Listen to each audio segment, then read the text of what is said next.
Good morning and thank you very much for joining us again. It's Friday. Welcome to the week-ending edition of the Good Morning Africa program right here on iAfrica TV and wherever you are. Thank you so very much for joining us, and we say Juma Mubarak to all of you, and of course thank you so very much for choosing us again and for being there. It's of course as we close or end up in another week, we want to thank you for the pleasure of your company from Monday to today. And of course, we have another very interesting lineup this morning to talk about. And of course, we're going to have an extensive discussions on COVID-19 matters and of course on other issues as well, as we always do. So wherever you are once again in and around the country, thank you very much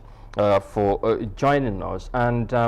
yes, we would be talking about COVID-19, like I said, but of course we are going to, we are of course going to also talk about some other very pertinent issues in the country. We have our guest to extensively, of course, discuss on matters that are happening within the country, and that would include, of course, not politics, by the way, because we are in the political climate probably, but we're going to talk about the matters of transportation. In another difference, yesterday we talked about transportation. Of course, today also we're going to talk about transport because we are talking about the ferry services today, but that will be later. And yeah, mbokk yi ñu ngi leen di nuyu beneen yoon fii ci Africa TV ñëwaat mbégte dellusiwaat tey ci suba si la di leen wax Juma Mubarak ndax xam ngeen ne tey moo nekk édition bu mujj ci week bi comme ni ñu koy defee saa su ne bu ñu fi tolloo dañuy of course am mbégte gërëmaat leen ci ni ngeen di ànd ak ñun saa su ne ci programme bi, waaye tamit ci lépp lu nga xamante ne dañ koy waxtaanee ci réew mi ñu ànd ko ak yéen mu nekk li am solo. Comme nag tey mu nekk édition bu mujj ci week bi comme ni ñu koy baaxoo di defee fas nañ yéene indi leen waxtaan yu am solo yi nga xamante ne macha allah jàpp ne dinañ ci gis njëriñ ci noonu ci xibaar yi tamit nañ leen ko digtal. ñu nuyu ñu ziar ñi nga xamante ne fu ngeen mënta nekk ci biir réew mi ba ci biti réew ngeen di ànd ak ñun ñu ngi leen di jaajëfal bu baax a baax, waaye tamit di nuyu di ñaanal ñi nga xamante ne ñu ngi ci tawat nekk ci kër yi wala ci hôpital yi ñu ñaanal leen jàmm, yàlla delloo leen li nga xamante ne mooy seen sago, may leen wér gu yaram bu baax a baax ñu mun a dellusiwaat seen activités comme nuñ ko buggee, waaye tamit ak nu mu génnee ci ñoom incha allah. Ñeneen ñi nga xamante ne ñu leen mën a fàtte mooy ñu nekk ci kaso yi, ñoom tamit ñu ngi leen di nuyu, waaye tamit ñaanal leen jàmm, wax natt bi nga xamante ne dal na leen yàlla na ko yàlla teggi ñu mun a dellu seen njaboot. Ñu beral nag nuyoo bu baax ñi nga xamante ne ñu ngi fale ci Mile 2 Central Prisons, ñu ngi leen di nuyu di leen gërëm bu baax a baax di leen ñaanal jàmm ñoom tamit bu baax a baax. Su ko defee tey ci jotaay bi nañ wax ci wàllu mbas mi tolluwaay bi ak tamit ci wàllu ñàkk ji. Of course xam ngeen ne loolu tamit coow li bari na, nañ ci def taxaw seetlu ab tuut ndax cases yaa ngay yokku, waaye tamit ñi yaa ngi see ñàkk seen bakkan ba léegi ci biir réew mi. nañ ci indi report leneen ba léegi ci xibaar yi nañ waxtaanee tamit li aju ci wàllu dem ak dikki. Of course démb rek ñu ngi woon fii di waxtaan ci wàllu moto yi transportation, of course, waaye te nañ ci tey ci beneen boor lañ koy defee mooy ci wàllu géej gi ci crossing bi ak yooyu nañ ci waxtaan ak ñi nga xamante ne moo ñu yore wàllu woowu ci biir réew mi. su ko defee ngeen jàpp na rek dina amati solo beneen yoon ñu gërëmaat leen kon niñ ko waxee saa su ne duñ ko taay di wax ci safo bi, waaye tamit ci kóolute bi ci ni ngeen di fare di ànd ak Africa TV, waaye tamit surtout jotaay ji di Good Morning Africa. Now of course su ko defee ñu soobu ci biir jotaay bi. Well, let's start with matters of COVID in our sports story this morning, because the Minister for Health, Dr. Amadou Lamine Samate, has called on Gambians to get vaccinated after the country recorded an additional 6 new COVID-19 related deaths. He made these remarks during a press conference on Wednesday. The CISA tells us more of that in this report. Despite a resurgence in the number of COVID-19 cases and deaths in the country, so many people are still reluctant to take COVID-19 jabs due to controversy surrounding the vaccines. Gambia's health minister assured that the vaccines are safe and urged the public to stop spreading false information about the vaccines. We all keenly send our children to be vaccinated. We were all vaccinated ourselves, and we had seen a drastic decline in vaccine-preventable diseases in this country. Measles, tuberculosis, whooping cough, and so on and so forth. Drastically over the period.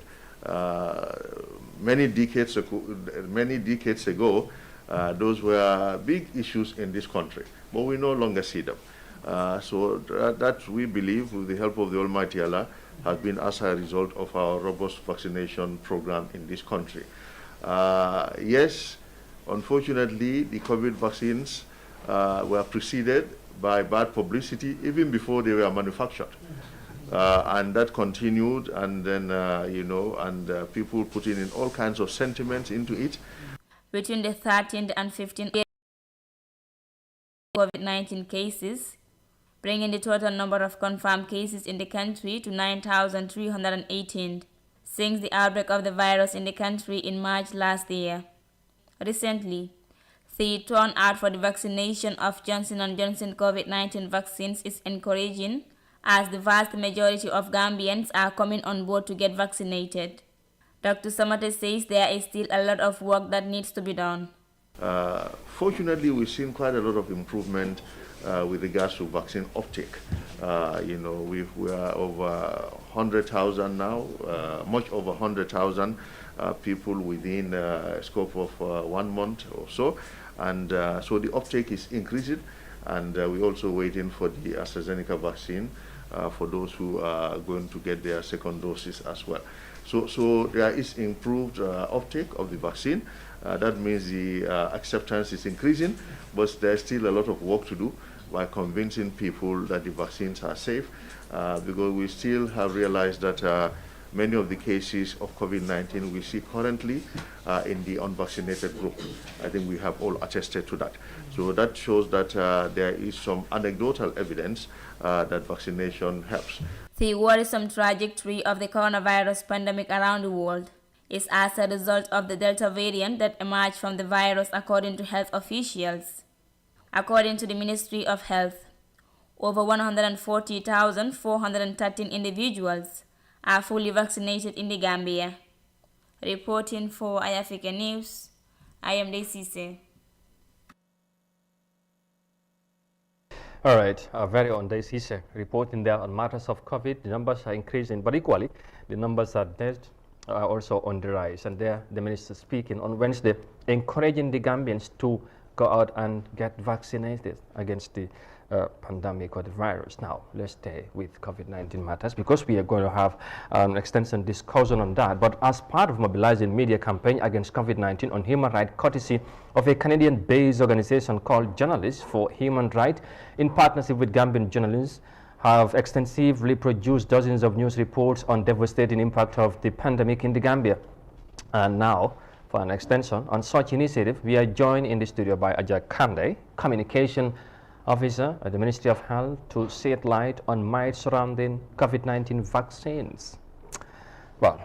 very much happy to welcome Ajay. Ajay, good morning, and thank you so very much for joining us this morning to talk about COVID-19, but of course vaccines as well. Thank you for having me. All right. Now, of course, the minister was just talking about the vaccine issues and matters. He encouraged Gambians to go out and vaccinate it. And we are here to talk about, of course, the myths surrounding COVID-19 vaccines. But before we get that, you can just bring us up to speed. What is the latest state or the current state of the vaccination campaign or program in the country? As of the 19th, of July, August, we vaccinated about over 130,000 people in the Gambia. Yes. So that means Gambians have been, somehow coming out to take the vaccines. And of course, here the minister is encouraging people to come out in their numbers to take the vaccine. Yes, yes. I think now people are coming up, turning out to be vaccinated. But we still have people who are misleading or who are misinforming people about the vaccine safety. And I think it's a cause for us to talk to the public, let them have trust in the vaccines, that all vaccines that are brought in the country are very safe and very effective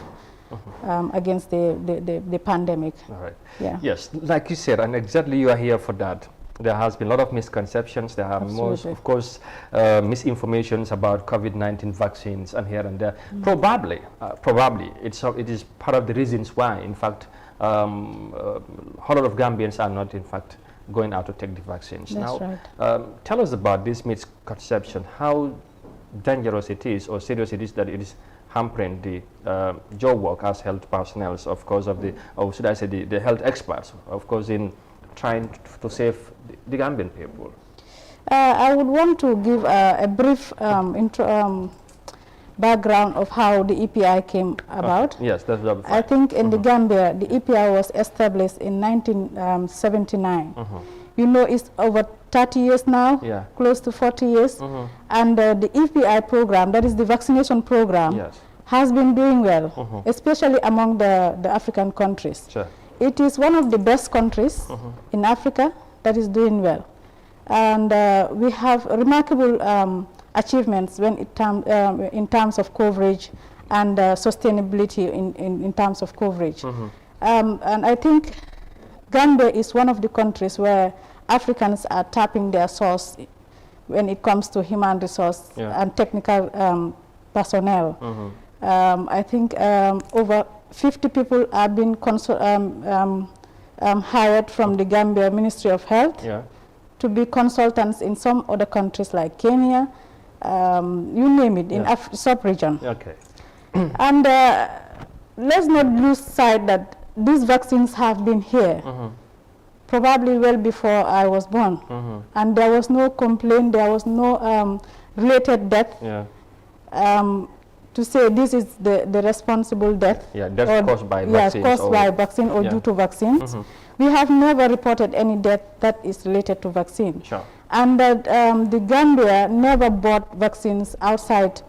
the trusted partners. We have always been getting our vaccines through WHO and UNICEF. Okay. So those are the people who accredit vaccines or who approve vaccines. Certainly. So I think people should be much more conscious on whether I'm going to be vaccinated or not, but not about safety, because we have other protocols. All the protocols are met before vaccine comes into country. We will have to make sure that it is pre-qualified, meaning it has to be approved by WHO to be fit for human use. That's one. The second thing is we have Medicine Control Agency that takes care of all medicine or medicine-related things to be registered. They cannot, we cannot use a vaccine that has, that is not approved or that is not registered in the country. So that Medicine Control Agency is in control. They will have to have the procedure in place before we use any vaccine. All right. Now, of course, if I remember, the president launched the vaccination program somewhere around June or July. And yes, of course, then since then, was it in March? Yes, it was. Great. So since then, of course, if we have about 100,000 people or over 130 people vaccinated, so that's mean, of course, we have a long way to go to get about 2 million people vaccinated. At your own level, did you do probably an assessment to know as to why Gambians are not coming forward to take the vaccines as expected? Yes, we have a robust system that takes care of research, because under the ministry we have a department called the research department. So there are studies made, and we've known that misconception has contributed a lot in terms of coverage.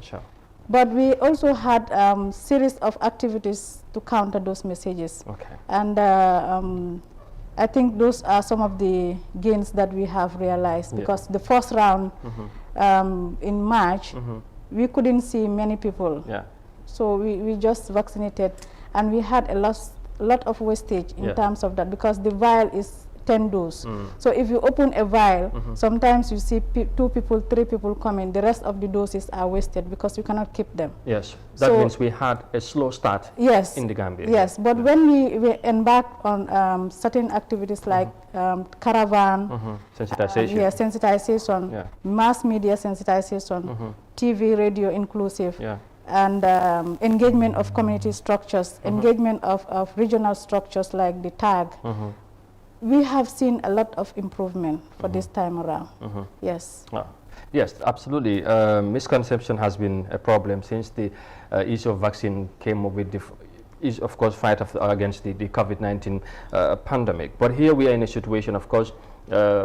people have to be vaccinated because the cases are rising by the day. People are losing their lives equally. How concerned are you also as the ministry, of course, that there are people that are giving fake information or false news with regards to the vaccines, deterring people coming forward? Do you see this as a hindrance as to your work or the objective or some of the things that you want to do to get people vaccinated? Absolutely, it's a hindrance to our work. You can see, like, if you just have a team of vaccinators, sometimes they spend a whole day in at one side. The returns are very minimal. It's waste of resources and time. They could have done something else. Like we have a lot of health intervention activities that we do, and we are using the same human resource. So we are stretching the human resource that we are having. Currently, we have routine immunization that goes with other packages like child infant welfare clinics. You have antenatal clinics. You have OPD services. You have other services that may be running, but we prioritize essential services like vaccination. So I think people should stop misinforming people, to let them see the light. The people should also understand that, let them be very tactful in receiving message. Once you receive the right message, you actually know that this is the right message. Sometimes people just do it, but it's like, I don't know how to describe them. You find yourself in positions like you are confused. But you shouldn't be confused. What you should do is to walk to the nearest health facility and ask about the safety of the vaccine. Verify. You will have, to verify. You will have a very clear source. Indeed, that's very important. But equally, just to say, in this case, the Gambian journalists also did an excellent job in of course, in trying to find out the impact on some of the issues that is definitely deterring people to take the vaccines and also. And this has to be part of the mobilization media campaign against COVID-19 on human rights, courtesy of course, a Canadian-based organization called Journalists for Human Rights, in partnership with Gambian journalists. Like I said, dozens of reports were done in this. Now, in finding solution, lastly, of course, Mrs. Kande, now, what can we do to better encourage Gambians to come out? The minister, of course, on Wednesday said that Gambians have to come out and take the vaccines, but apparently it has been somehow low. Of course, we have seen in the past weeks that gradually it has improved somehow, but still, it appears that we need to send out the message and encourage Gambians. So what are the plans on the ground at the level of the ministry to keep people informed, encouraging people to come out and take the vaccines, as the minister have said? Yes, as I said at the beginning, we have series of activities in plan, one of which is media or mass media sensitization, including radio and TV and the print media as well. And the other one is caravan, which we just concluded last week, and engagement of community structures. We've also embarked on that last week, and we hope to embark on so many other activities in the communities, because we want to target community influential leaders like imams, pastors, and we want to also target VDC chairs or VDC personnel. We want to engage women group, as well as other organizations that will help us to disseminate the right messages. Based on what you've done so far, what has been the feedback? Do you feel people have heed to the call? People have been receiving the call, and they now that constantly you are going out to meet them and encouraging them to come. Now here, some of them are believing and come in and take the vaccine. Yes, as I told you at the beginning of the vaccination exercise, we had a lot of refusals, but gradually I think people are coming up. This time around is much better than the first one. So we hope to have series. It is ongoing, but we hope to have massive days that we think we want to target a huge number of people. But it may not be for a long time, perhaps 1 week or 2 weeks, but the facilities will be continuing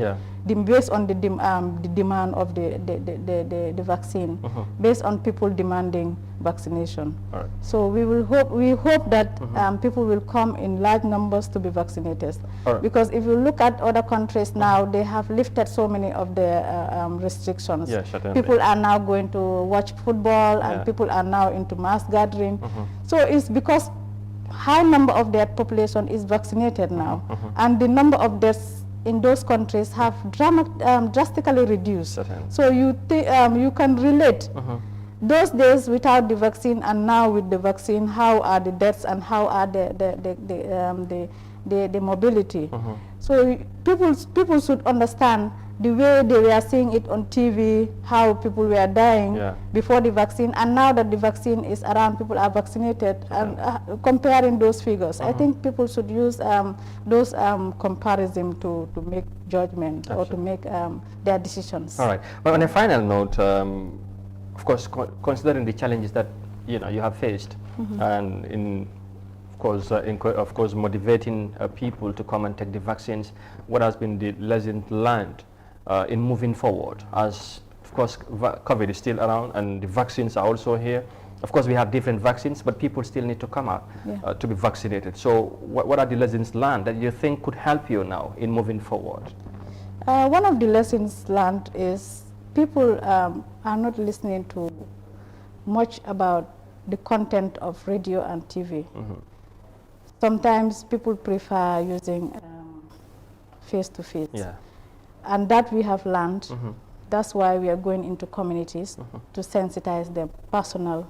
community outreach. Yes, community outreach and face-to-face, so that people would have the trust and seeing you, perhaps. That's where they believe. So that's a lesson that we have learned, and we are working towards reaching that plan activity. All right. And finally now, she's of course, as a woman, I would want to always believe that in whatever we do, women have a great role to play, because they are the family keepers, and of course they also do or involved in most of the gatherings and all that social activities here and there. So what message would you send out as a message of encouragement? I mean, motivating them to take the vaccines, because they keep families, they are almost in activities almost in daily basis. So they have a very pivotal role to play. Absolutely. And again, they are termed as among the most vulnerable in this case. So what would be the message out there for them? Yes, I think statistics have shown that the number of women that have been vaccinated is more than the number of men. Although we know women in the Gambia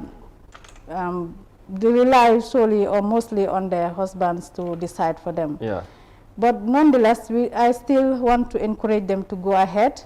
to come out to be vaccinated, so that when they are vaccinated, they save their entire family, because they can convince their husbands to be vaccinated and other family members. They have the powers to convince their husbands. So I believe that once they come out,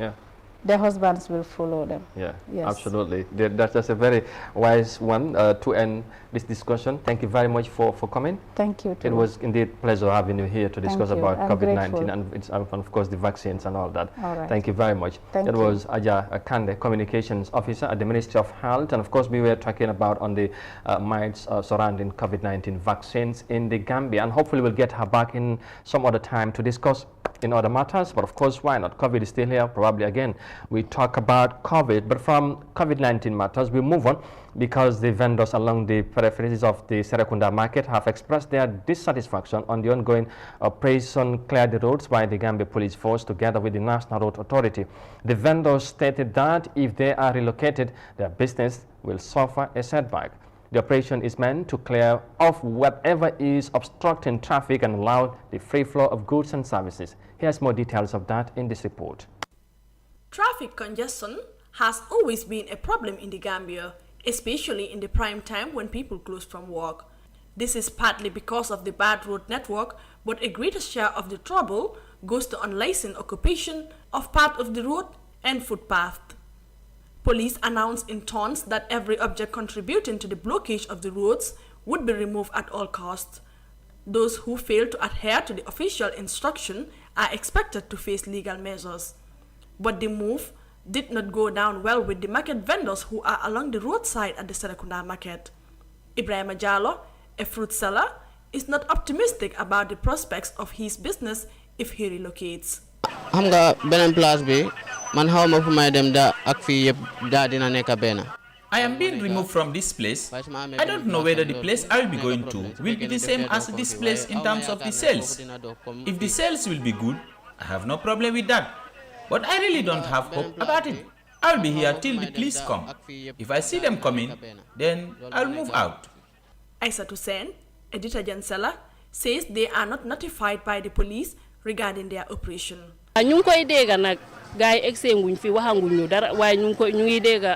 We are hearing it from the people that they are clearing the roads. But neither do they notify us, nor do they show up. But when they get here, it will be painful to us, because our wish is to be here. Or they assign us to move at the back a little, if that won't be a problem to them. Though I am not looking for a place right now, because they have not informed us. But Abdoulaye Boy, also a vendor,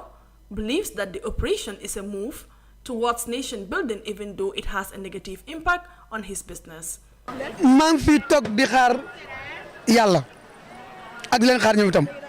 I'm sitting here waiting for them. When they come, then I move from this place and go find another one. I am not against their job because I know all what they are doing is for the interest of the country.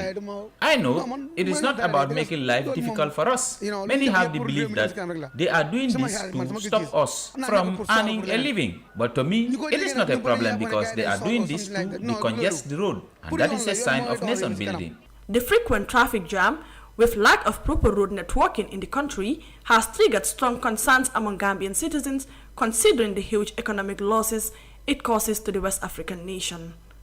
Amendao for iAfrica News. All right, of course, there is vendors at the Serekunda market expressing concerns on the ongoing police operation and the National Road Authority of Operation Clearing the Road, saying they are concerned, or they are worried that if they are relocated from where they are, where would they be doing their activities or businesses? So before, of course, the operation reached there, so we went out and talked to them, so we would know what they are thinking or what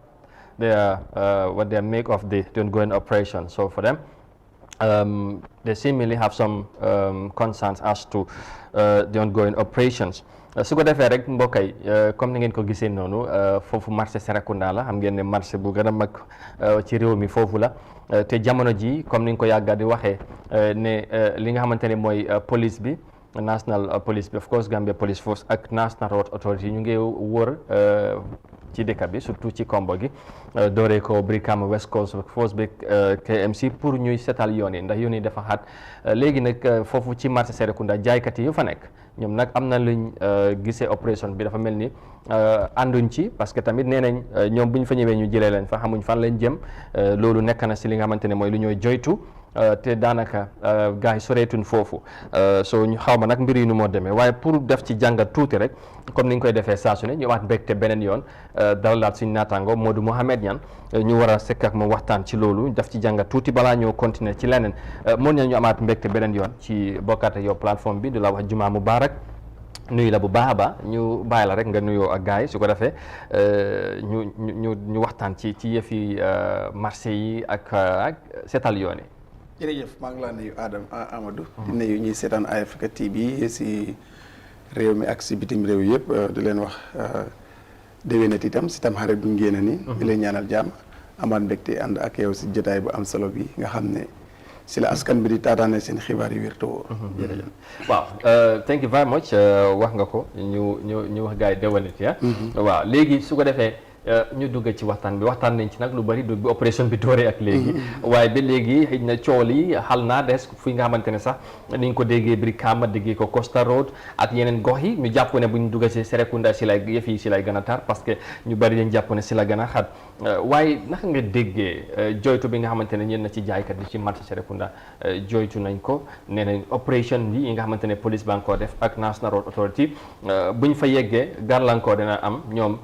seen business yi dana am ay jafe-jafe parce que duñ xam fan lañ jëm buñ leen jëlee fuñ nekk jamono ji nga gisee loolu lan naka nga ko gisee. waaw Amadou ñoom wax nañ li leen jaaxal waaye li te li ñu wax tam dëgg la mooy ne opération bi yaakaar naa ne council si yëpp bokk nañ si am na ku si nekk am nga représentant ku la fa nekkal si bu gars yi di def opération bi yooyu noonu. waaw but wax ji mooy ne council bu si nekk tam parce que nit ki tam comme dañ koo téye comme ndox. ndox soo ko ne bàyyil yoon bi da nga ko utal beneen yoon. waaye ñoom tam waroon nañ am programme ndax ñu ñoo génnee si mbedd mi am na feneen fu ñu leen war a yóbbu loolu nag mun nañ wax ne amut te loolu sax bu ko nit ñi expect bu ko amut. Gambia fi amul date space bu ñu am ni ko askan bi jëlee. ba ñëw si kaw yoon bi loolu la ñoo wàññi. waaye pexe amut si yóbbu leen feneen. parce que loolu si leen ko nguur gi diggee tam wala keneen dig leen ko mënul nekk. boo jëlee ni Serekunda foo ko yóbbu. doo ko yóbbu Serekunda East Park bi mënul possible. doo ko mën a yóbbu West Park bi mënul possible. boo fa zone foofu already bu ñoo defar Latrikunda foofu leen pusoon gars yi. ñu xam ne dañoo ñëwaat. kon nag vendors yooyu ñu xam ne beneen fi ñoo dem. loolu ku leen ko dig sax dig na leen lu mënta nekk loolu mënul nekk bi ko amul ci dëkk bi fii. léegi lu ñu amee ko bon nag. dañ ko use ba romb ko. jël nag léegi fu nit ñi war a jaar ñëw foofu wala fu nit ñi war a jaar dem feneen. this is the case so lu si des mooy ne foog nit ñi duggaat ci biir marché yi. jéem a xajalante foofu noonu. waaye daal lu waroon a am la nag boo jëlee nit ki fii yóbbu ko fële waaye loolu space boobu leen. Gambia amuñ ko ñàkk space boobu looloo tax Gambia di jël di xàll yoon bi bu ko sab lan marché yi fees na yeneen sax marché yi si biir duy fees ba nit ñi jaay si kaw yoon bi moo leen ne. soo nit ñi tam dafa am luñ jël si kaw yoon bi loo xam ne ñëpp a ko moom bu ko fii borom kër yi si ñoo tabax Amadou. duñ dee bàyyi sax ifin 1 meter diggante ñoom ak yoon bi because dañ si la jaay yëf yi buggee da ngaa gis ñëw ku ñëw ba ci fu yoon bi am du 1 meter nga samp ko fa door a génnee sa perong si yoon bi door a génnee itam li ngay teg si kaw yoon bi soo dafa mel ni yow already jël nga si yoon bi ay 4 to 5 meters so this is the problem waaye nag pour ñu nekk nag si kaw yoon boobu pour government yóbbul leen feneen loolu goo mu ne am na fi dëkk bi because ñi ñëpp doy dama mbir ne ok su fekkee ni nga ko waxee comme loolu amagul dafa mel ni solution kon dina jafe kon lan la ñoo mën a expect wala sentu kon mooy xew parce que tamit comme ni nga ko gisee Brikama joytu amoon na waaye opération bi am na ba pare ñooñu ñu fa nekkoon jógee nañ fa ñu gis ko Costa Road ñu gis ko feneen ñu yaakaar tamit loolu day wéy comme nu mu amee feneen noonu la amee Serekunda bu boobaa bu loolu amee foofu ñu war leen faa génnee lan nga jàpp ne moom moo ci topp kon waaw li si topp mooy ne comme ni ko olof yi di waxee rek yàlla du tëj buntu tëj palanteer wàcce rido dina am beneen solution bu am mooy ne ci biir marché bi day space am na fu ñu fa war a mën a nekk pour daan fa seen soxla te ku si nekk rek bu yàlla dogale ne fii ngay jógee da nga fay jógee nga dem lu ko gars yi di waxee nag foofu mun ngaa wax ne borom cantine yi ndaw ñoo fa nekk te ñooñu ñëpp maa ngi seen i mag leen bugga waaye nag pexe moo amul pexe bu amut góor dafaa jëfandikoo xalaatam si leen toll nii right now mooy nit ñi génn si yoon bi léegi suñ génne si yoon bi ñu dem si marché yi rek waaye ban marché góor bu dee Serekunda ñi nekk si kaw yoon bi ñëpp xajuñ si kaw Black Market te ci biir marché bi is already full foofu fees na léegi nag li si des mooy ñooñu ñooy seet nu ñoo doxalee seen mbir rek waaye government amul fu mu leen a yóbbu su amoon ndam moo génn pour amul yow sa bopp xam nga ne amuñ fu mu leen a yóbbu est-ce que duñ toll fi nga xamante ne mooy saafara buy jur jàngoro tamit of course mun na ko nekk waaye pexe war na see am war neen utal ñooñu solution waaye solution bi laa gisut Amadou foo yóbbu ñooñu ba fa zone foofu ngaa yóbbu gars yi ñooñu miin neen foofu booy pare duñ fa dem te nag te itam li tax ñiy def lii itam amoon xel nangu na ko waaw parce que tamit yooyu pour dox la pour moto yi la waaw because police bi tamit wax nañ ko National Road Authority li tax ñu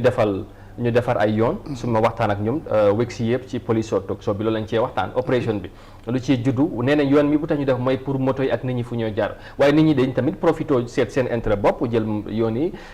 toon ko to ay marché ay garage jël seen ay lu ñoo jaay yëpp teg ko ci kaw yoon bi tax bi yoon yi xat te loolu tamit bu ñu demee nag ba xalaat ne leen gis ne loolu lii baaxul ci lu bari gàllankoor mu ngi ci am ñu bugg a koo génne xel tamit war na koo mën a nangu xel daf koy nangu amal bëgg si le problème bi li nga xoolee rek mooy ne yoon boo jógee ko Sukuta traffic light nga war a dem Westfield tey dina la jël almost 2 hours definitely because of lan space amul fa space bi fi ama ko bon def nañ ko ay cantine dañ waxante dëgg nag dafa métti waaye dëgg foog ñu waxante dëgg te dëkk bi nag dafa toll amuñ feneen fi ñoo xàll yoon léegi li ñu waroon a def daaneel ay kër samp yoon nguur gi dooleem àggut foofu li si des mooy génne li ci kaw yoon bi pour yoon bi lu ñu ama ko bon si yoon mu feex pour ak lis kuy romba mun a dem mun a ñëw si lu yomb loolu nag Amadou comme ni ma la ko waxee rek foog mu métti loo jubbantiwu sa ba mooy tooy soo ko buggee def mu wow rek dina métti kon ni nga ko waxee woon waaw damm wala buddi du musa yomb problème bi démbaloon balaa tey dis di problème soo moo tax ñu toll si léegi buddi ak damm foo ko fekk du yomba waaw definitely du yomba waaw mu ngi noonu solluwaay bi ci opération bi fa lañ foofu si Serekunda ñi nga xamante ñu bari na ñu yewoon a waaw ruumus bi jóg na lii di continuer Serekunda den bañ so dama am ne loolu moom na loolu lu tas Brikama ñëw xaal am ngay Costa Route moom foofu moom dafa am space so space boobu la Gambie yëpp yaakaar li ma pour jógee biir Johnson Airport wari ko dem ba Sitin Kona foofu jarul sa caaxaane ba pare yoon boobu su yàqoo rek Gambie yàqu na comme si dee mooy daaneel kër samp yoon te loolu beneen affaire la pour wax la rek ci li nga xamante ne ñoo séntu boori Tabokoto highway bi Kairaba Avenue Serekunda bi waxtaan nañ ci talaata bu passé ñun jàpp ne sax ñoom liggéey luñ jafe-jafe yu ñu dund Brikama ba Costa loolu duñ ko dund fii parce que nee nañ fii nit ñi luñ gis mooy def nañ ci jàngat luñ gis nit ñi ñoo génnee seen bagage yi teg ko ci kaw yoon bi. donc foofu moom loolu absolument loolu moo am. ñoom bu ñu ñëwee am ay cantine yeneen kër parce que lu teg nañ cantine si kaw yoon bi. te loolu borom kër yi ñoo ko dee def. te loolu da ngaa fay luwaas de si borom kër bi. moom fenn na fu mu yem si yoon bi. jaay la yoon bi luwaas la yoon bi. so loolu amul neen waxante dëgg neexul. waaw loolu du yoon. soo ñoo dañ jàpp ne fii mooy gën a yomb parce que ku nga xamante ne yaa ngi génne sa bagage teg ko ci kaw yoon pour ñoom da ngay ñëw nga dugalaat ko gos yu bëri boori Brikama ak Costa Road bi ñeneen ñi sax duñu xam kan moo ko moom leneen itam ñoom ñoo koy génneel seen bopp loolu yëpp ay jafe-jafe bi absolument loolu xel mën na ko waaw soo waaye fii buñ ñëwee because su ñu ne guddi boo demee daanaka si yoon bi doo gis kenn bagage nekk fi yëpp dañ koy dugal léegi nag ñoom buñ ñëwee fi nga ko doon dugal guddi foog nga koo delloo waaw loolu mooy mbir mi soo ñoom ñu jàpp ne donte ne fii nit ñi dañ foo ne fii lay jafe ñoo jàpp ne fii mooy gën a yomb waaw nag bëri na si wax ji bëri na lii nangam fu nit ñi deen daanee seen doole wante daal wax dëgg yàlla foog mu am because doo mën a jaar si kaw nit ñi oto yi mënuñoo jaar si kaw nit ñi mënuñoo jaar si kaw te nit ñi amuñ fi ñu dox te ifin li yoon highway bi nii sax Amadou highway bi sax war nañ sa indi problème bu ko footpath boobu dañ ko war a génne bu tegukaay bagage la si lu ko dalee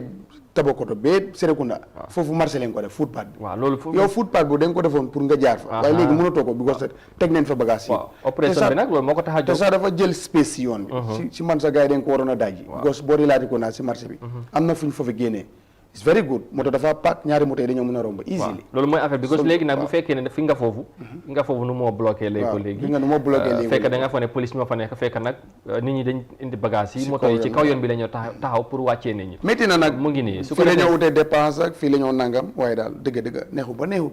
bu fukki nit di fi wut dépense waaye millions yi nit fii la ñoo jaar tam dem uti dépense so duñ mën a compter nag wax dëgg yàlla mu ngi noonu mu nekk lu am solo su ko defee lu ci mën a topp nañ topp opération bi comme niñ ko di defee inshallah ñu nañ leen update constantly as it happens with regards to the ongoing police operation. But we'll move on now and talk matters of the Gambia Ports Authority now, because of course the Gambia Port Authority acknowledged that Giant Company is causing a lot of environmental hazard at the ports. Ports management said this will lead to an increasement in environmental levy after having an engagement with the company. This was disclosed by the Managing Director of GPA, Usman Jabati, on Africa's Infant Bondi program. Here's more details of that in this report.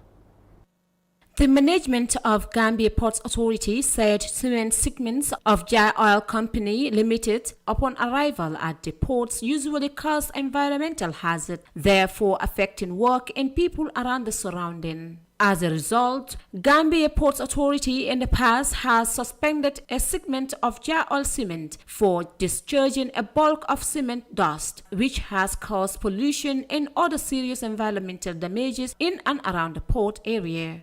The grab and hopper system used by Jai Oil in offloading their cement dust at the port is said to have been polluting its environment. The Director General of the Gambia Port Authority, Usman Jabate, revealed to iAfrica TV's Ifambondi program on Friday that they engaged Jai Oil about the environmental hazard at the ports, saying there is hope of improving upon the situation. Mr. Jabate outlined his administration plan to put additional environmental charges against Jai Oil for some of the hazards caused. Comme authority, apart from the environmental hazard, we have challenged him on the issue and it is on record. And I believe he is trying to improve on that. You know, with this system, they have a dust containment measure called extraction system. At the time, it was not working. When this happened, I had removed the ship from the wharf. When I did that, he had to bring an expert from somewhere, but the environmental hazard is still there. We are still engaging him, and what we did as an authority, we added an environmental levy fee on top of his invoice to pay for some of this hazard.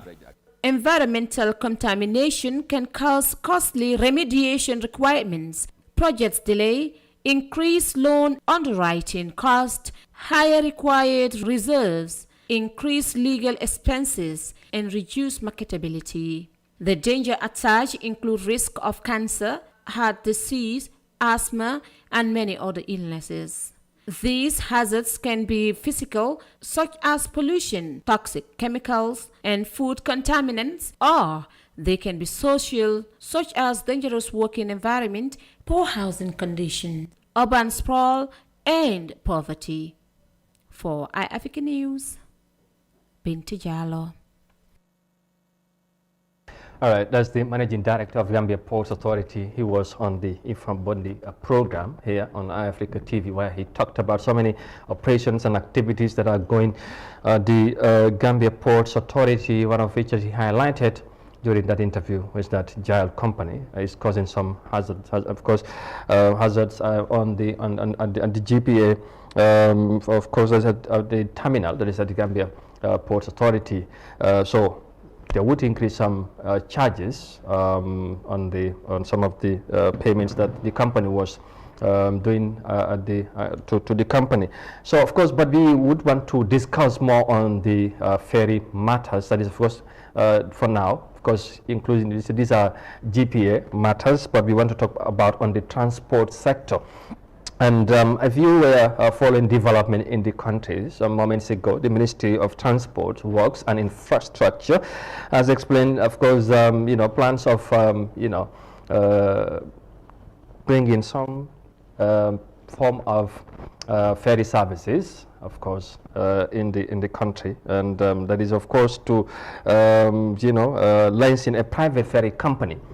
in the country. But this have not gone down well with the Gambia Ferry Services. So we would discuss more on that, with the Gambia Ferry Services this morning. Su ko defee rek mbokk yi comme niñ koy baaxoo di defee saa su ne report bi ci yëfi ports lañ nekk tey GPA. Of course ñu war a waxtaan lu am solo mooy wàllu ferry services yi nga xam ngeen ne ministry bi bu yoree wàllu transport wax ne ñu ngi nas ay plan ay pexe pour gis ne indi nañ li nga xamante ne mooy joxe licence private company pour mu indi beneen ferry pour cross nit ñi diggante Banjul ak Barra. Su ko defee nag loolu nag ñi nga xamante ne ñu yore wàllum ferry yi foofu ci port bi mooy ferry sa bi ñoom gis-gis boobu daal ànduñ ci te tamit ci report si ñu ngi wane ne daal loolu nekkul lu war a li nga xamante ne mooy lu gën jamono ji ci réew mi. ci loolu la ñu war a waxtaane ñu am mbégte bu baax a baax comme ni ñu koy defee saa su ne dalal ki nga xamante ne mooy Omar Bour Touré mu nekk public relation manager bu ferry services. moom lañ bëgg a waxtaanal ci li nga xamante ne mooy ci lan mooy seen taxawaay jamono ji ak naka lañ ko gisee ak tamit yan jéego moo ci war a mën a topp ak yu mel noonu ndax ministre bi am na luñ ci wax ak yooyu loolu yëpp ne bëgg na am ñu feeñ ci waxtaan bi. Omar, ñu am mbégte bu baax dalal la tey ci jotaay bi Mr Touré. ñu bàyyi la nga nuyoo ak Gambien si ñu ngi la seetaan ci réew mi ak ci biti réew jamono ji. jërëjëf Amadou, alhamdulillahi rabbil alamin, alhamdulillahi rabbil alamin, alhamdulillahi rabbil alamin. ñu ngi sant yàlla di julli si yonent yàlla Muhammad sallallahu alayhi wa sallam, di ñaanal kilifa diine kilifa aada yëpp, di nuyu ñëpp ñi nga xam ne ñu ngi topp programme bi, di la nuyu, di nuyu Mr Niang, di nuyu tamit Mr Kanté ak staff sam yëpp, di ñaan yàlla yokk jàmm si réew mi. di wax rek ne at bu ees bi dugga nii as muslims ñu ñaanalante tamit ne réew mi yàlla yokk fi jàmm. di nuyu nag kilifa diina kilifa aada yi doore ko si njiiti réew mi président Adama Barrow ak ñi nga xam ne ñoo ko jàppale yëpp, imam yeeg alkaali yeeg ndaw yeeg mag yeeg jigéen ñëpp di leen sant di leen gërëm, di wax ne ñu ngi nuyu tamit suñ managing director Ousmane Jobaate, di nuyu tamit suñ general manager Mr Lamine Jawara ak tamit team bi nga xam ne ñoo ko jàppale si jamono ji ak staff si nga xam ne ñooy liggéey ferry si yëpp. voilà jërëjëf gannaaw nuyoo bi ñu dugg ci waxtaan bi coow li bari na coow li lu ko indi mooy affaire yi crossing bi ferry bi of course foofu ci Banjul ñëpp xam nañ ne léegi jafe-jafe yi bari na ku war a jógee Banjul dem Baara wala jógee Baara ñëw Banjul te loolu mu nekk seen loxo waaye ñu gis ministry bi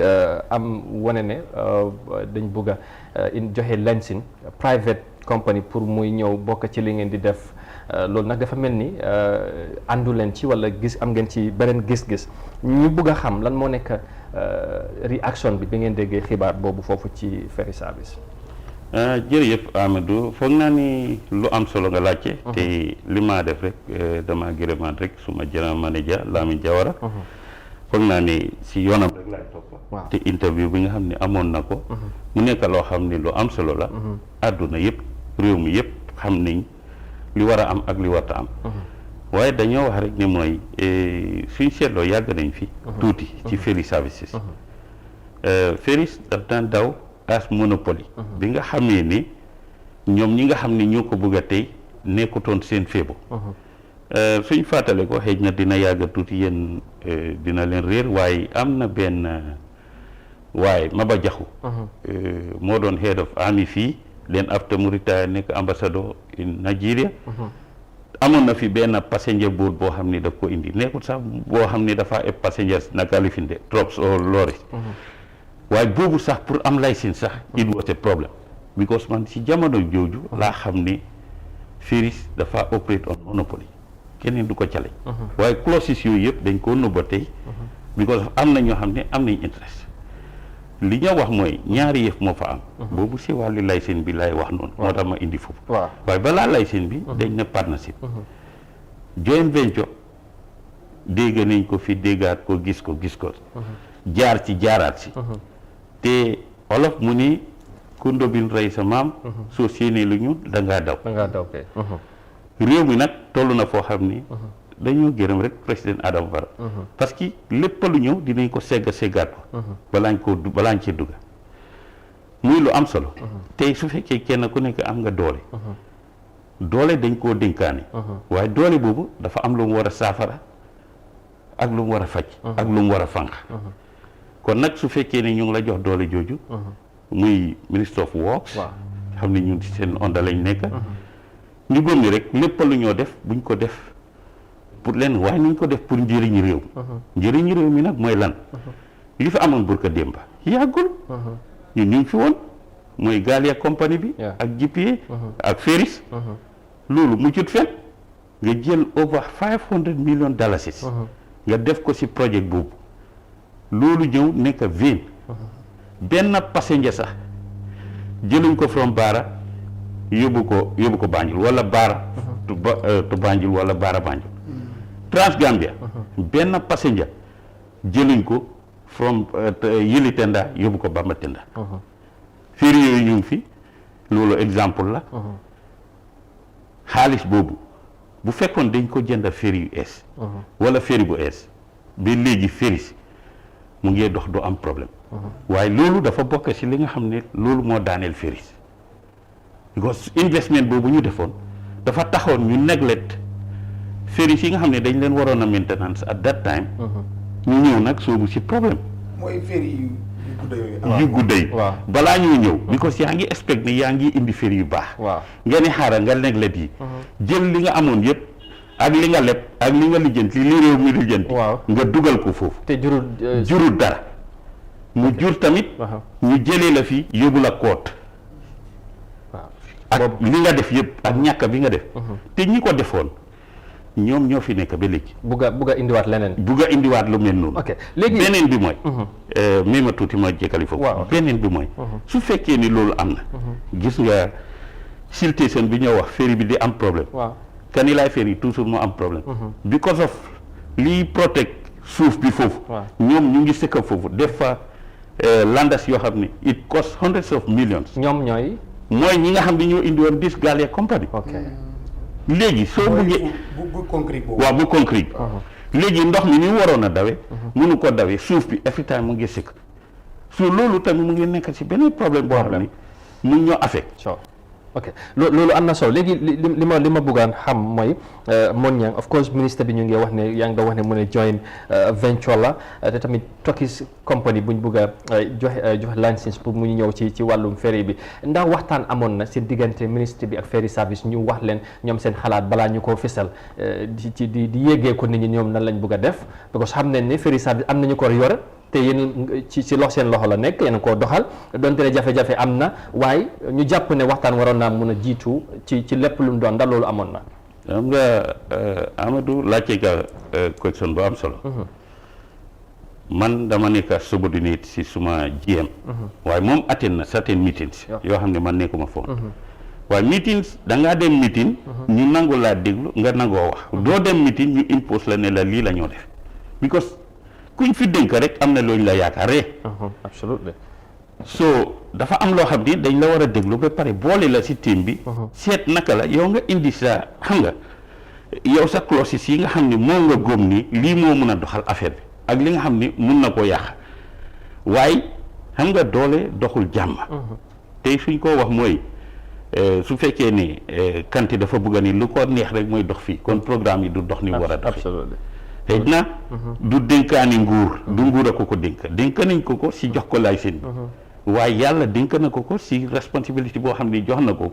mu war a fay ay doomi Gambians waaye tamit dafa leen a jox seen kàddu seen àq ak yelleef ba lépp loo xam ne ñu ngi cee dugga wala lu ngeen a waxtaanee ñun tey askan bi war ko njëriñ li fa am man mënumaa gis ne waxtaan la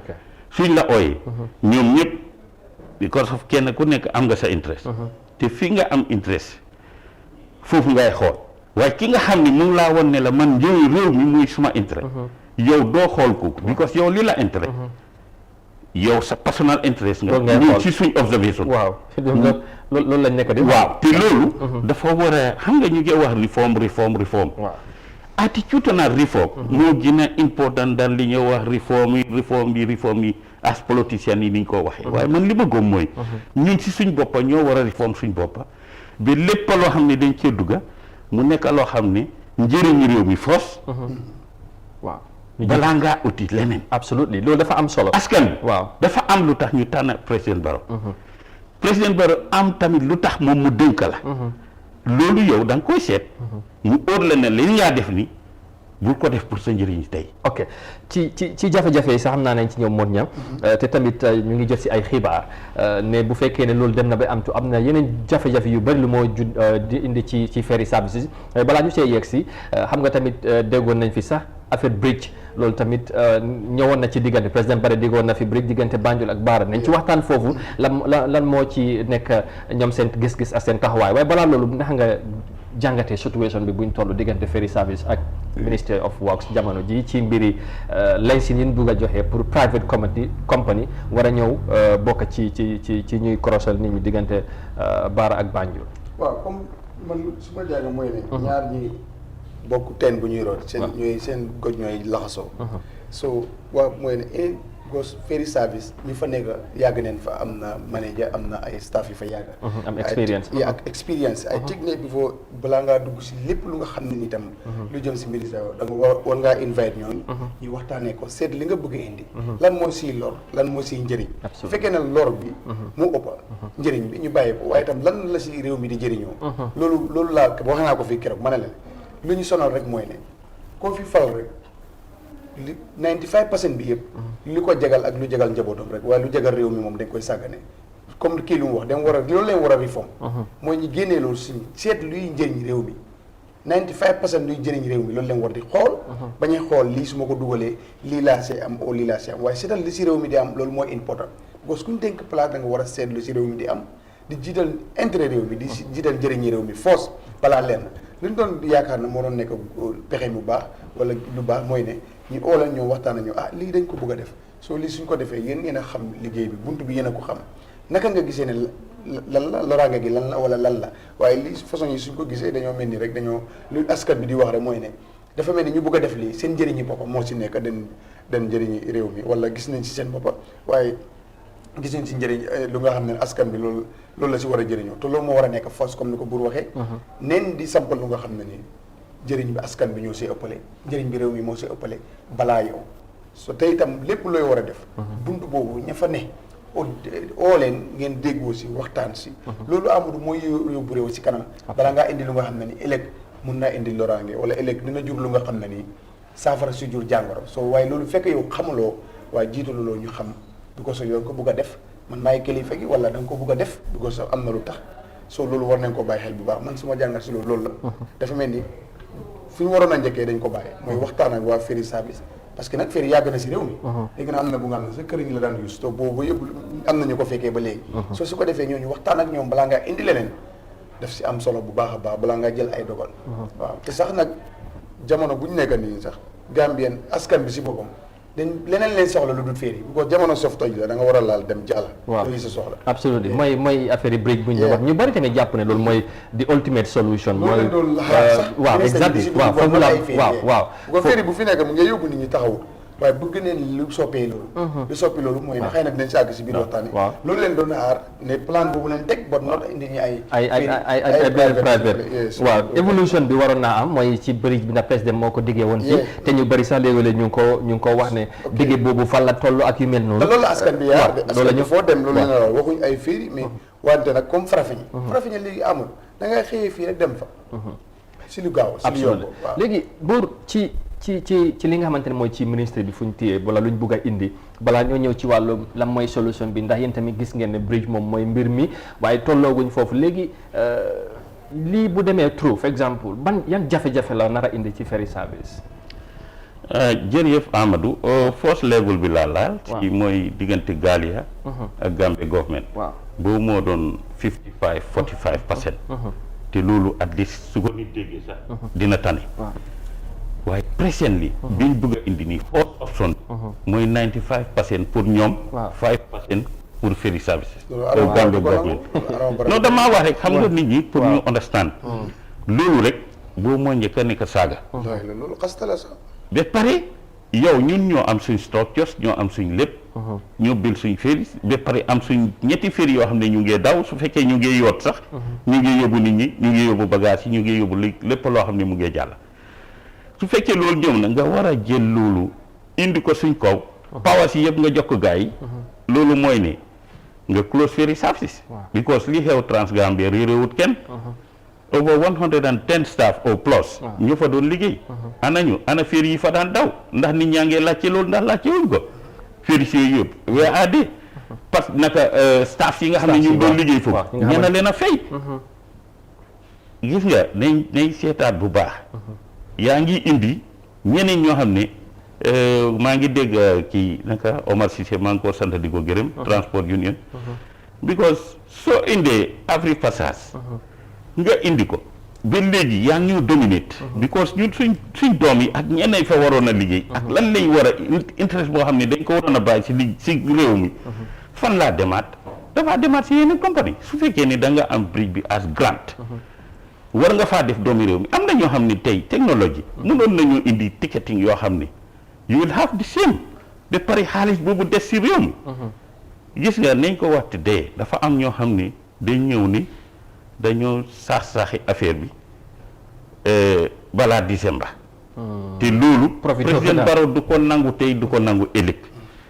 bu ees bii nii ñëw gis nga dinaa la wax leen bu njëkk bi gis nga digga boo ci téye bu ragal dara xam nga kan moo am ndam si diggante Gambia ak Gambia government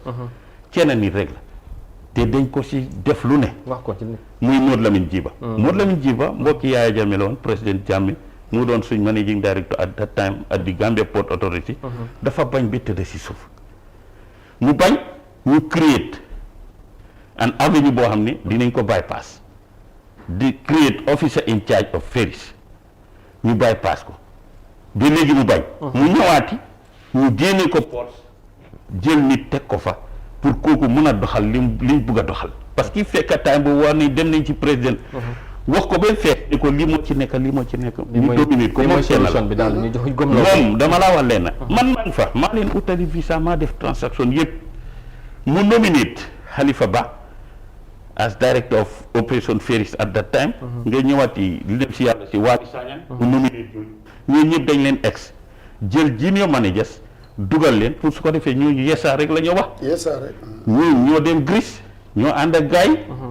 dem def li xam nga soo demee ak yooyu da ngaa dem yow wax li nga war a because option bi mooy two mouth ferries nga amoon two way ferry xam ni entry double entry waaye yooyu lañ publish bi ñu demee gis ne yooyu jaay nañ ko wala jaayuñ ko ñu jënd yoo xam ne benn one way traffic soo xam nga li ci nekk yëpp dafa bari nga ñëw tamit yooyu ferry yu màgget la ñëw dawuñ fi boobu benn la moo Lamin Jiiba rek moo am ndam ci projet bi mooy yéen waaw because toroxal nañ ko def nañ ko li ci nekk waaye lam doo wax xoolal lii moo di sakka léegi suuf bi yëpp du mun a dem ferry bi di am problème yii yëpp si projet bi la woon su loolu passé bu ees bi yow su fekkee ni waxtaan mu ngee ñëw ferry service ñun am na lu ñu yàlla dénk am nañ connexion we have a new GM boo xam ne at least dañoo wax ne yàlla moo ko indi foofu la dooree liggéeyam nekk faa ñun def international appointment ci ferry services yoo xam ne over ñaata ferries yoo fa nekk biir Amérique kooku xam nga stratégize pour luy doxal ferries daf ko yomba ñun for the first time ñuy mun a am ñetti ferry yoo xam ne mu ngee daw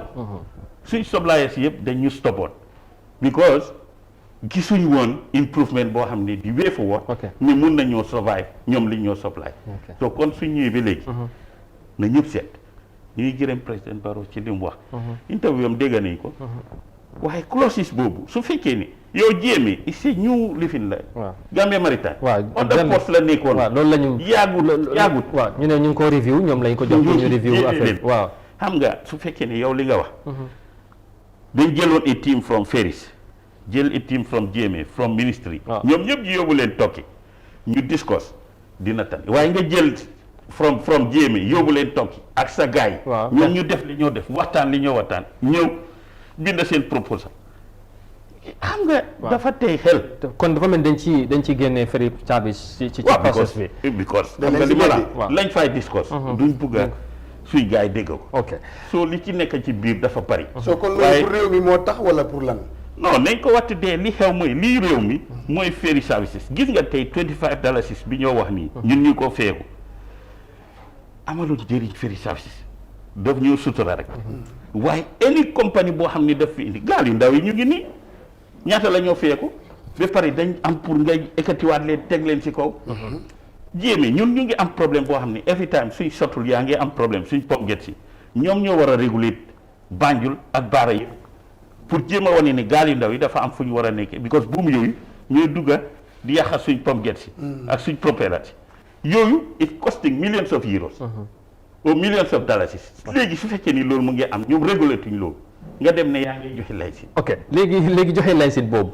Monyang of course balaa ñoo move on to lan mooy seen next plan lan mooy solution bi waaye lan mooy seen position at the moment pour ferry service seen taxawaay lan la ci proposal bi nga xamante ne ministre bi indi nañ ko joxe licence beneen private company Gambia Ferry Service of course àndu leen si ban taxawaay ngeen ci am non xam nga ànd bi jotagut ànd ci wala ñàkk ci ànd ñun ñëw si table bi ñu waxtaan ñun ñu indi suñ ideas ñoom ñu indi seen ideas ñun nangoo waxtaan xam ne réew mi moo ñu ñor Gambia Ferry Services la ñoo wax waaye Turkish company bi amul loolu c'est private lu mu fi jëlee daf koo yóbbu te ñoom sax leeral nañ ko private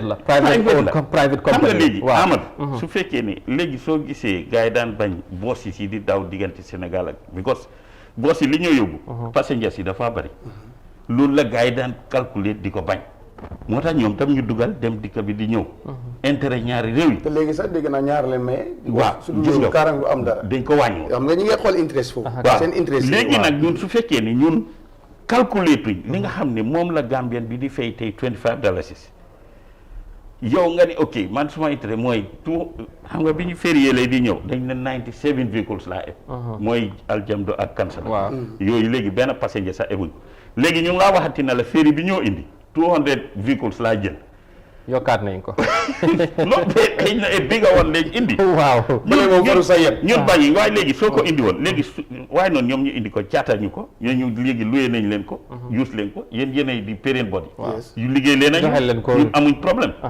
wala ñu ne ok ñun léegi ñun dinañ indi ferry bi waaye we will take 25% of the revenue yéen a moom li yéenay foyel yéenay def li léegi su fekkee ne man maa ngi indi suma ferry ñaari ferry ma ne la 6 nit rek laa alaaw ñu liggéey ci suma ferry léegi président Barrow mu ngi ut pour indi ñaata thousands of Gambians pour ñu liggéey yow léegi ñun over 600 léegi fekkee ne wàññi nañ ak whatsoever liñ wax liñ mébét yow ñun suñ ferry bu nekk ñaata nit a faa liggéey xam nga léegi maa ngi laa wax Transgambia li fa jógee 110 woo 120 léegi ñu ngi bridge on Kerewan ñu ngi bridge Basse ñu ngi bridge Fatoto staff yooyu yëpp fan la ñu ñëw waaw ci xibaar bi nga xamante ne sax standard def nañ ko ñu ngi wax ne ñoom si seen gestu ñu ne liggéey li nga xamante ne mooy lu ministre yi bëgg a def bu demee through about 200 people mun nañoo ñàkk seen liggéey si ferry service ñoom xayma boobu gestu ne boobu def nañ ko standard ñoom loolu lañ génnee bu fekkee ne li nga xamante ne mooy private company bi jox nañ ko license pour bu operate about 200 ñaari téeméeri nit mun nañoo ñàkk seen liggéey si ferry service te loolu foog naa ne si loo xam ne ni si Amadou waaw njëriñ bi li si ëpp desu si réew mi waaw bu fekkoon dafa des si réew mi one can understand loolu bridge sax a ko gën go bridge di nga fay jàlla waaw njëriñ bi des si réew mi waaye 95% waaw loolu moom ñeme document boobu ñemewuñ ko teg si table président Barrow I think ok léegi waaw loolu boobu beneen mbir la loolu kay ñeme ñu ko teg si table président Barrow mu xool ko na yow li nga agri li nga bëgg a agri loolu Amadou loolu buñ ko defee askan bi dinañ taxaw seetlu de waaw ok léegi ci fuñ toll buur fu mu nekk nii dafa mel ni mun nañoo wax ne donte ne fu mu nekk nii am ngeen ci beneen gis-gis ñoom tam ñu ngi ci beneen boo am ci beneen gis-gis waaye yéene bi wala bu fekkoon ne tey ministère bi def nañ taxaw seetlu indiwaat mbir mi ngeen toog waxtaan ak ñoom amaana beneen solution mun naa génn ci waxtaan boobu. waaw ci lu leer réew mi moo ñu ñor Amadou. ak whatsoever investor bi indi xaalisam. dafa bëgg a dara. waaye tamit doole ji réew mi moo ko mun a jox. moo ko mun a jox lay si. ba pare doomi réew mi liggéey. soo gisee ñuy dee nangu pour indi industrie pour ñu invest. mooy pour ndaw yi nga xam ne ñu ngi toog. ñu am fu ñoo jàpp. jigéen góor ñëpp am fu ñoo jàpp. am lu ñoo yóbbu seen kër problème yi wàññeeku. waaye su fekkee ne da nga bëgg a indi impose yow li nga bëgg a. waaw société rek 95% amal. loolu moom beneen mbir beneen mbir la waaw definitely waaw 95% ak 5%. si loo xam ne nii gis nañ contrat bu si ay millions ya force proposal xaw ma nag fuñ toll léegi si ak yenn patient bañ toog ni d'accord wala ñàkk d'accord ñu jox leen lay sin xam nga loolu dafa powerful trop xam nga mën nga am doole waaw exactement ministre bi dégg naa mi wax la ñu ne ñoom am nañ doole pour joxe lañ si nag yooyu nañ seet tam njëriñu askan bi parce que boo ko defee si lu nga xam ne du njëriñu askan bi tam fii bëri na ko fi taxoon na moom réew mi sax ba léegi mu ngi si réew yi jàmbur loolu ku ko fi def itam diir bu gàtt la rek Amadou loolu amul solo waaw li ma wax askan bi mooy ñett yi gën a dangereux moom la ñu yàlla dénk alal doole xam-xam loolu yàq àdduna soo amee alal yow mënumaa gis ne buur moom moo nekk millionnaire bi ko duñ ko en si koom ñun dañoo war ne buur am na xaalis waaye lim am fan la nekk la na ko justify kii am na xam-xam oustaz bi toog na waare wala ñu ne kële def na njabraan lim am kana ko estimate ne lii level bii la am si xam-xam nga ñëwaati kii yor doole léegi suñ noonu ku fi ëpp doole mooy kan ñu ne président Barrow waaye léegi soo demee ne ko mani président Barrow doo ma wan fan nga store sa doole bi mënul laa indi ne la kilo mu ngi nii wala tonne mu ngi nii yëpp dañ koy dégg am dañ koy dégg xam-xam dañ koy dégg doole dañ koy dégg te nit ki soo toogee si place da nga war a bàyyi sa xel si loolu yéen a ngi wax affaire yi brique gis nga solution mun naa am ci lii du problème nekkutoon problème sax waaye lim génne si média bi fésal ba pare tamit à staff yoo xam ne ñu ngi liggéey si réew mi am nay raay pour defend tamit suñ réew defend suñ boppa defend suñ njaboot waaw absolument interest bi parce que tamit waaw foog nit ñi bàyyi ci xel bu baax a baax tey Amadou fa mu waroon a njëkkee brique bi mënoon nañoo jël ne 30% because yéen a ngi doon dawal seen ferry 30% ñu jox leen ko wala nangami %. understand even su fekkee ne la fi ñu ne ok royalty pour yéen ñi doon liggéey foofu ñu mën leen a take care def nii because ñooñu dañ am njaboot léegi su ferry services collapse 600 people ñooñu fan lañ jëm waaw loolu moom and the objective of the government mooy ñu create employment absolutely léegi yaa ngi wax ci affaire yi prix the ministry confirm nañ ni it's a good initiative my GM seetaan naa ko wane na ni it's a good initiative managing director GPA Ousmane Diobate moom tam wane na ni it's a good initiative. Certainly. The president himself wane na ni it's a good initiative. waaw te moo ko fi diggee woon c'est-à-dire. waaw léegi Amadou li nga xam ne ci wàll boobu sax ma ñëw wan ne nit ñi jéem li mu indi mu ngi laa wan ne la fi mu doon liggéey in America bridge yaa ngi fa train yaa ngi fa ferry yaa ngi daw ni ñu war a daw because ak lu miti ki nga xam ne moom ferry la bugga wala towboat la bugga daf ko lifin ñun mun nañoo dañoo stratégiser rek jéem a seet ban port la ñoo dugga boo xam ne nit ñi dinañ soxla ferry services tey su fekkee ni comme li mu explain from Banjul ba Bonto wala Lamine ñun mun nañoo am foofu lifin xam ne da ngaa dem Coste Bonto yow soo jógee Fooñi nga ñëw dugga ferry bi witin ñaata minutes nga wàcce Banjul dem liggéey ba paak samatu foofu yaa ngi gën a ubbi su loolu la waaye di bridge bi dafa nekk loo xam ni ECOWAS dañ ko soxla Africa daf ko soxla di world daf ko soxla yëpp waaye for the development of the Gambia is a transit point port bi daf doon gën a yokku lépp loo xam ne mu ngi dem ci àdduna mun naa wàcce fii surtout si sub-région bi ak Afrique bridge bi daf la doon jël xëy na 3 minutes from Barra nga egg si Banjul ba pare beneen bi mooy the cost of house yow nit ñi dëkkee Kombo fii ba Brikama ba Sifo ak ba Katong real estate yaa ngi xam nga joxe nañ ba ñu ngi joxe lu li gën a indi problème ci yëpp loolu la because land bi fan la nekk mu ngi sayti Barra ba suñ area Kerewaan àll bi foofu yëpp àll la léegi nit ñi yow Amadou man balaa maa xëccoo fii du ma dem dëkk Amdalaay wala ma dëkk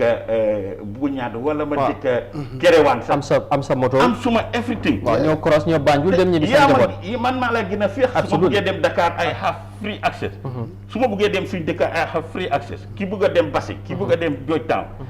loolu yëpp value bi dafa gën a yokk waaye foofu ci wàllu bridge bi ñu bari ñu ngi laaj ci est-ce que tamit nguur gi commitment bi mu ngi fa parce que ndax président bi diggee na ko ndax loolu am na ñi nga xamante ne am nañ ci interest pour ñëw wane dañoo bëgg a liggéey ak nguur gi pour ñu samp bridge bi because diggee la wala wax na ko wala tamit lim nga fi ay nit ñi nga xamante ne initiative bi baax na waaye pour def loolu ndax commitment baa ngi fa ndax tamit am na ñi nga xamante ne ñëw nañ pour wane ne bëgg nañoo jàppale nguur gi pour bridge bi tamit mu nekk parce que njëriñ yi nga lim nii loolu moom buñ amee macha allah. kon ñu bari dañoo relocate dem boori nat bank ak fan. waaw 5 minutes nga dawal sa. waaw mu bu dee mu bike sax. absolument nga wàcc delluwaat sa liggéey. waaw te ci jamono boobu nag leen toll Amadou. te loolu lañ la askan bi di xaar. waaw but not ay fiir yi nga xam ne boobu ñun judduwuñ ba léegi. comme président Barrow moom mun nañ ko tuddee master bridge because ñëw na bridge Farafenni bridge Fototo Basse. waaye fu askan bi di xaar nag mooy. Banjul baax mu nekkoon diggé bu rëy yëngal bu rëy la boo xam ne mu ngi si xali askan bi ba léegi because sometimes sooy jàll fii nga gis waiting ci room bi nga dégg nu ñu ñir jàmm dañu war a bridge fii sax ñu noppalu so président waaye Barrow waxoon na ko fi ba léegi suñu te 4 years baa ngi ni jeex na te 4 years te du ñàkk def si am expérience parce que balaa moo nekk président amaana jaar na fa du nga fi ay jafe-jafe ci lifin bu tontu ci loolu ñu bëgg a xam lan mooy taxawaay bi Ferry service ak gis-gis ci initiative boobu yéen tamit non Amadou loolu wax naa ko parce que li ma la wax mooy li jéem wax dafa leer loolu du problème te développement di dëkk bi la te lépp loo xam ne dafa développe dëkk bi ñu dañ cee ànd pour surprisingly rek wax la ne la président Barrow bugga na lii am tey man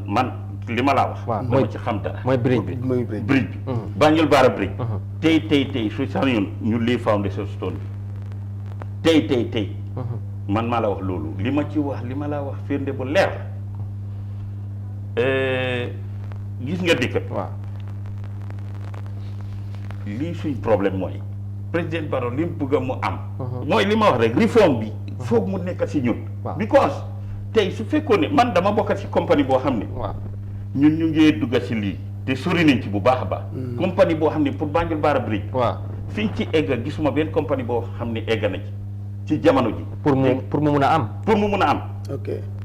tey maa ngi dégg interview am bi Star FM waaye xam nga moom fi level bi ñu eggaa moom óor nañu ne egga nañ ba 70 to 80% ak moom it's almost done waaye am na yeneen yoo xam ni because li xew mooy Amadou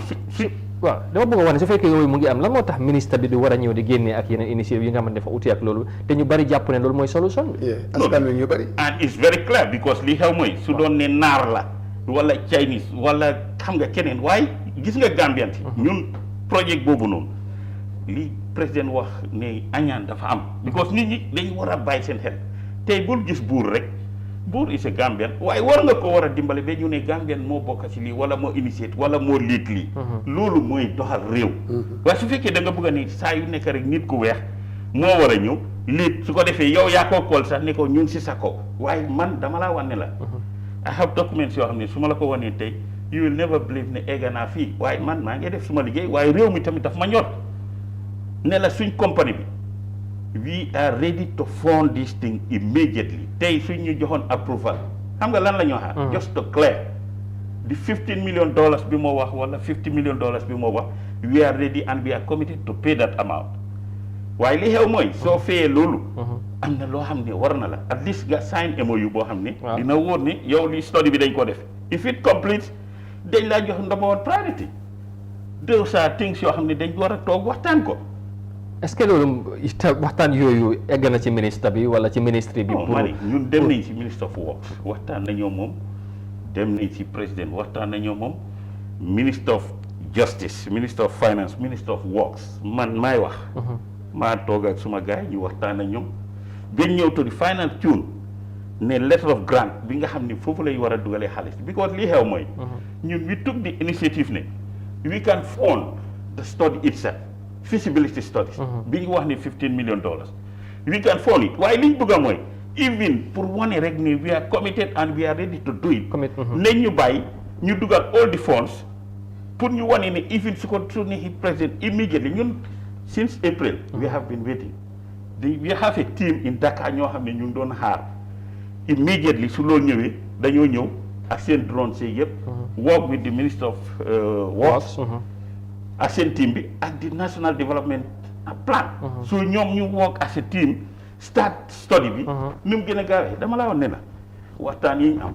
ak fi ñu toll ñun rek a ko amangum te tey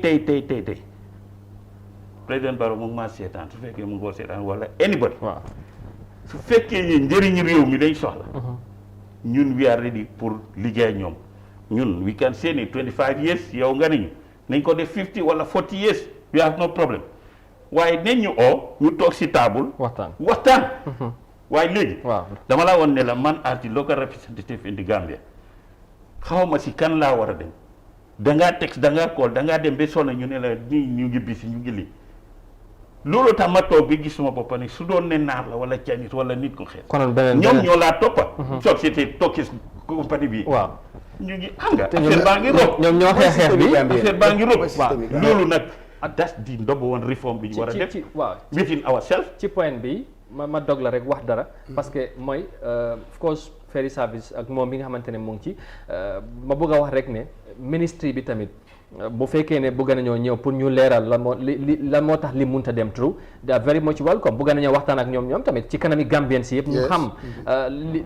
lan moo nekk di dita wala di real situation bi bu fekkente ne comme ni mu ko waxee président Barrow génn na ci kanami Gambien si moon ña diggee am ñu ñëw wane interest par invest loolu ñu gis ne Gambien mu dugga ci te mu ngi cee jiitu ñu gis am na leen beneen gàllankoor bu ci am loolu dafa mel ni dafa doy waar xaw ma noo ko gisee si soow dafa doy waar te du loolu mooy yóbbu réew si kanam ko réew li yóbbu si kanam mooy ne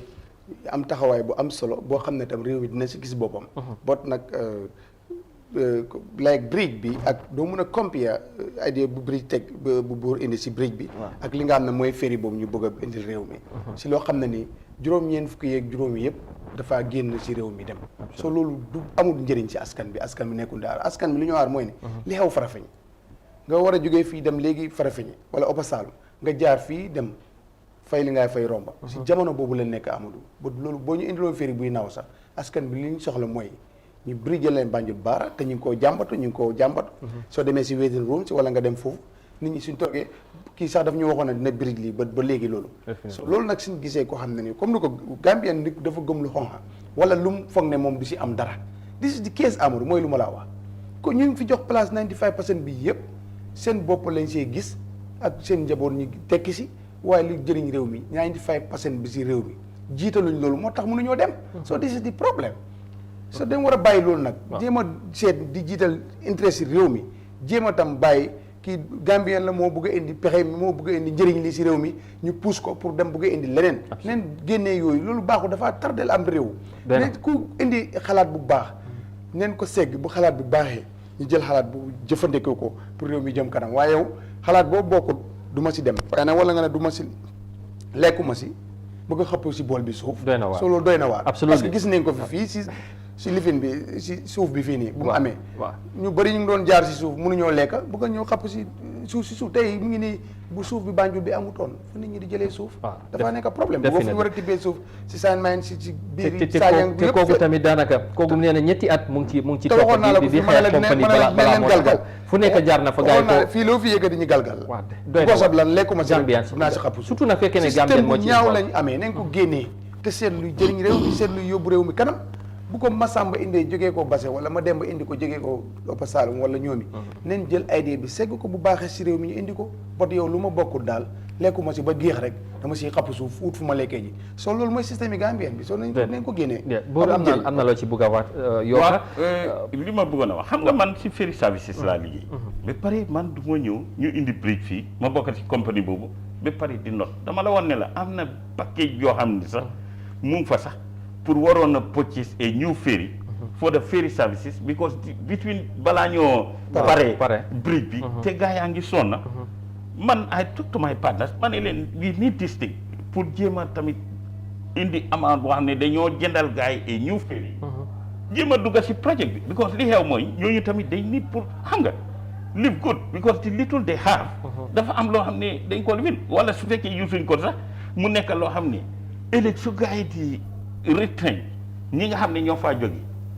those money mun na leen a benefit absolument so affaire bi Amadou gis nga billahi wallahi talaay président Barrow nii lañ toogee he have a very good initiative intention pour liggéey réew mi am na ko si ko soo toogu tam moom doo ko xam waaye dama la woon ne la I give him high respect ne moom dafa kool nit ñi suma kanam ne leen lii fan la toll xam nga te ñooñu ñoo waroon a liggéey topp ko ne ko ma ne fii lañ toll because xam nga loo xam ne legacy la pour réew mi yëpp tey man dama laa wax suma intérêt mu ngi fa de waaye suma intérêt mooy réew mi force ba pare legacy bi ñoo wax ma bokk si ñu ne buur bokkoon na si ñi nga xam ne ñoo indi lii président Barrow tamit ñu ne jamonoom leen indi lii ministre bi tam am di legacy so su fekkee ni Amadou su ma la wonee suma communication texte ak lifin yi nga xam ne don't respond amul benn office boo xam ne léegi da ngaa respond si man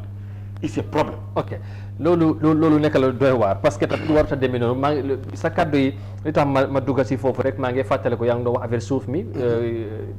ku indi loolu Gambien la waaye moom tamit dama dégg naa muy nettali ci jafe-jafe yu mu jaar. te demoon ci ay at dem na sax beneen. gos after dem na beneen dafa xaddi. waaw yóbbu lii Ivory Coast bu gos boobu. absolument non.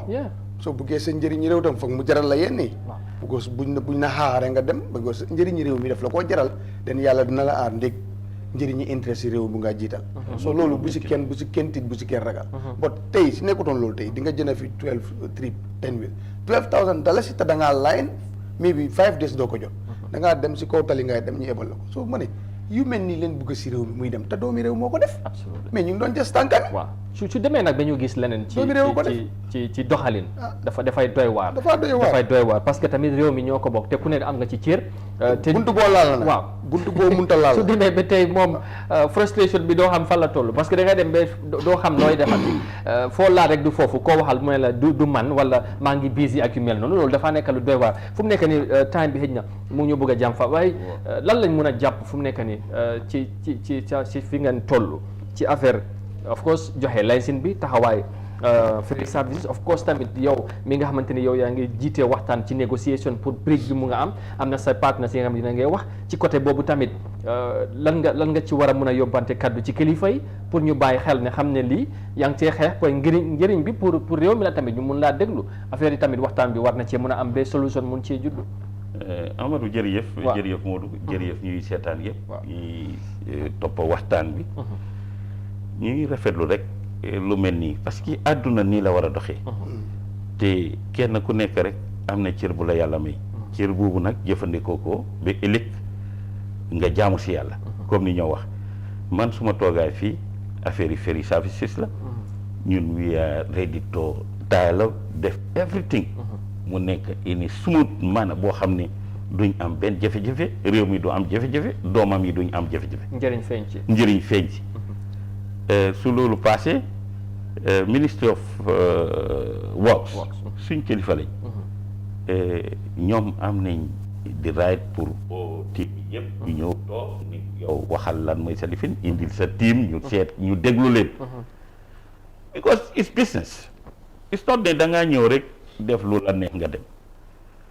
su loolu passé either license or joint venture wala partnership or leasing loolu yëpp mun naa am waaye nañ ko teg si yoon beneen bi mooy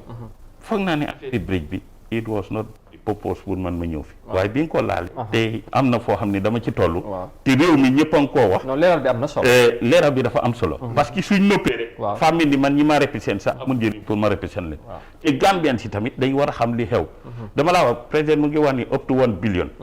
ñun we are ready to pump 1.5 billion dollars and it's been documented dama laa wax it's been documented letters yëpp maa ngi ko amee every correspondent from this gis nga xam nga kañ lañ door depuis 2019 bi léegi ñu ngi si affaire bridge bi te dañoo gërëm Fodé Seka ambassadeur bi nga xam ne moo nekkoon fii on the Sénégalo-Gambian secretariat ñoom dañ ci dox ñooñu dañ ci liggéey ba dee ñu am meetings with the office of the president with stakeholders ñoom ñëpp ñu toll foo xam ne dañu laaj ndax mun nañoo def commitment bi ñu ne we are ready def loolu ñun so many projects yoo xam ne ñu ngi ci bugg a dugga waaye xam nga comme li ma la wax rek niñ ma gisee ni man doomi réew mi laa suñ ma bindee ni ma man maa represent that company dañ war a gëm ni ñoom seen doom la seen rakka la wala seen xam nga seen doomi réew la waroon naa nekk sa mbégte ci loolu am na ñoo xam ne dangaa dem ñu ne la duñ la mën a gis demal si diw nga gis ko te yow sa office nga am dañ la fa teg li tax man ma bëgg laa gis xam naa ko yow bàyyi ma ba ma ñëw ma wax a yow su waaye biñ gisee ni billaahi wala taala biñ gisee ni président joxe na go ahead joxe na boppa si nga ñàkk nag léegi mënatuloo correspond ak kenn président dama laa sant di la gërëm gis naa fi nga taxaw di la sant di la gërëm gis naa li nga taxawee waaye sa kunkande yi dañ bari ci suuf ñooñu dañ bari ci suuf dañ am telling you because kenn ku nekk léegi seetal compagnies yi nga xam ne ñooy bit seen njaboot seen seen xarit seen bi te gis nga ñun liñ bëgga ñu ngi rafetlu di am ku mel ni Taf construction di am ku mel ni Khadim Gaye di am ku mel ni ñeneen Boto construction ñu ñëpp karaaf yi xam nga affaire yi foog mu am koo xam ne dafa liit asi Gambien soo ne ñu bàyyi ñu liit defar réew mi ñun ñëpp ñu jëriñoo di sant di gërëm di wax rek ni réew mi yàlla na fi yàlla yokk jàmm ndox mi yàlla na nekk ndoxi jàmm nawet bi ñu muutloo ko at bu ees bi ñu duga nii yàlla def ci jàmm élection bi ñëw nii na coow li bari waaye bu dara am bu benn histoire am ki war a gañe yàlla bind na ko ba pare liggéey jëriñoo